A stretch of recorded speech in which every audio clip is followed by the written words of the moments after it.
ఈవిడ చెప్తుంది ఏంటంటే, ప్రజలకు సరిపడా సేవ చేయకుండా రెడ్ బుక్ రాజ్యాంగం అని చెప్తే, జగన్ 2.0లో చాలా సీరియస్‌గా ఉంటాం మేము. ప్రజల్ని ఇబ్బంది పెట్టట్లేదు. ఇక్కడ ఈవిడ మాటల్లో మీరు ఒకటి వినాలి. ప్రజలకి ఇబ్బంది కలగట్లే, ఇలా కార్యకర్తలకి ఇబ్బంది కలుగుతుంది.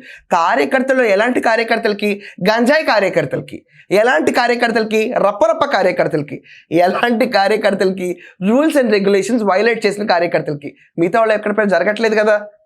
కానీ ఈవిడ బాధ ఏంటంటే, ప్రజలందరికీ ఏదో రప్పరప్ప చేస్తుంది గవర్నమెంట్ అనేది చెప్తుంది. అక్కడ రప్పరప్ప మీ దగ్గర మీరు విన్నారు కదా, నేనేం జోక్ చేయట్లా. రప్పరప్ప అని కింద నుంచి అరుస్తారు రోజా స్పీచ్ ఇస్తుంటే. అరే మీరు అక్కడ చెప్పకూడదు. అది మీరు చెప్పాల్సిన రప్పరప్ప కూటమి ప్రభుత్వం స్పీచ్లు చెప్పినప్పుడు మీరు వచ్చి ఇక్కడ రప్పరప్ప అంటారేంటి? అండ్ జగన్ 2.0 వర్షన్ ఈవిడ చాలా ఎన్విజన్ చేస్తుంది. ఏ మంత్రి పదవి తీసుకుంటావు అక్క నెక్స్ట్ టైం జగన్ 2.0 వస్తే? నువ్వు నాకు అర్థం కాదు. నువ్వు మళ్ళీ తీసుకొచ్చి ఒకవేళ జగన్మోహన్ రెడ్డికే ఓట్లు పడి వైఎస్ఆర్సీపీ ప్రభుత్వమే మళ్ళీ గెలిచి ఒకవేళ పగ్గాలు సాధించగలిగితే రోజాకి ఏం మినిస్టర్ ఇస్తారు? ఎక్సైజ్ శాఖ ఏమిస్తారు?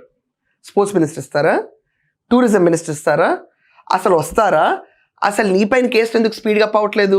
జనాలందరికీ ఇది ఒక అగ్రెషన్గా ఉంది. ఈరోజు ప్రతిసారి న్యూస్ రిలీజ్ అవుతుంది, ఫైల్ రెడీ అయిందని, కానీ అరెస్ట్లు అవ్వు. కొడాల వెంకటేశ్వరరావు పైన లుక్అవుట్ నోటీస్ ఉంది, కానీ అరెస్ట్ అవ్వడు. వాళ్ళు బెయిల్ తెచ్చుకునేదాకా తాపీగా కూర్చుంటారు. ఇది ఒక ప్రెషర్ గవర్నమెంట్ మీద చాలా ఉంది. ఎందుకంటేనండి మనం ఆలోచించాలి, స్టేట్ ఖజానాకు పడిన డెంట్ ఒకటి.